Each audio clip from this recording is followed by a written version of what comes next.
प्रिय मित्रों, आज भी रणछोड़ जी भगवान को पट्टी बांधी जाती है। भक्त के लिए भगवान अपने शरीर पर चोट खा लिए, जिसके कारण से उनको पट्टी बांधा गया। इस कारण से आज भी भगवान श्री रणछोड़ को पट्टी बांधी जाती है। तो आइए हम आपको कथा सुनाते हैं कि द्वारकापुरी के समीप ही डाकौर नाम का एक गांव है। वहाँ श्री रामदास जी नामक के एक भक्त रहते थे।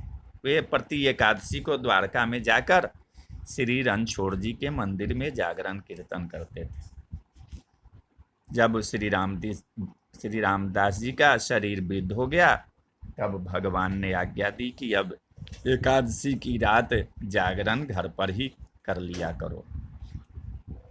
पर श्री रामदास जी ने श्री ठाकुर जी की यह बात नहीं मानी। अब तुम्हारे यहाँ आने का कष्ट मुझसे सहन नहीं होता है, इसलिए अब मैं ही तुम्हारे घर चलूँगा। भगवान बोले कि तुमको आने में दिक्कत हो रहा है, तो अब मैं ही तुम्हारे घर आ जाया करूँगा।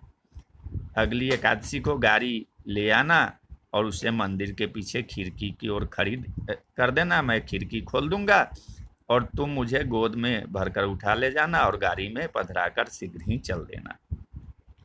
भक्त श्री रामदास जी ने वैसा ही किया। जागरण करने के लिए गाड़ी पर चढ़कर आए। सभी लोगों ने समझा कि भक्त जी अब वृद्ध हो गए हैं, अतः गाड़ी पर चढ़कर आए। एकादशी की रात भर जागरण हुआ। द्वादशी की आधी रात को वे खिड़की के मार्ग से मंदिर में गए। इनके तन मन में भारी उत्साह था। ठाकुर जी के श्री विग्रह पर से सभी आभूषण उतारकर वही मंदिर में रख दिए। इनका सच्चा प्रेम भगवान से था, आभूषणों से क्या प्रयोजन। श्री रणछोड़ जी को गाड़ी में पधराकर चल दिए।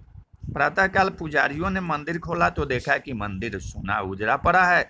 वे लोग समझ गए कि रामदास गाड़ी लाए थे, वही भगवान को ले गए हैं। पुजारियों ने पीछा किया। उन्हें आते देखकर श्री रामदास जी ने कहा कि अब कौन उपाय करना चाहिए। भगवान ने कहा कि मुझे बावली में पधरा दो। भक्त ने ऐसा ही किया और सुखपूर्वक गाड़ी हाँक दी। पुजारियों ने श्री रामदास जी को पकड़ा और खूब मार लगाई। इनके शरीर में बहुत से घाव हो गए। भक्त जी को मार पीट कर पुजारी लोगों ने गाड़ी में तथा गाड़ी के चारों ओर भगवान को ढूंढा, पर वे कहीं नहीं मिले। तब सब पछताकर कहने लगे कि इस भक्त को हम लोगों ने बेकार ही मारा। इसी बीच उनमें से एक बोल उठा, मैंने इस रामदास को इस ओर से आते देखा था, इस ओर यह गया था, चलो वहां देखो। सभी लोगों ने जाकर बावली में देखा तो भगवान मिल गए। उनका जल खून से लाल हो गया था।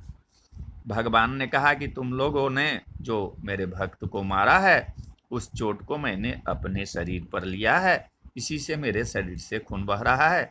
अब मैं तुम लोगों के साथ कदापि नहीं जाऊंगा।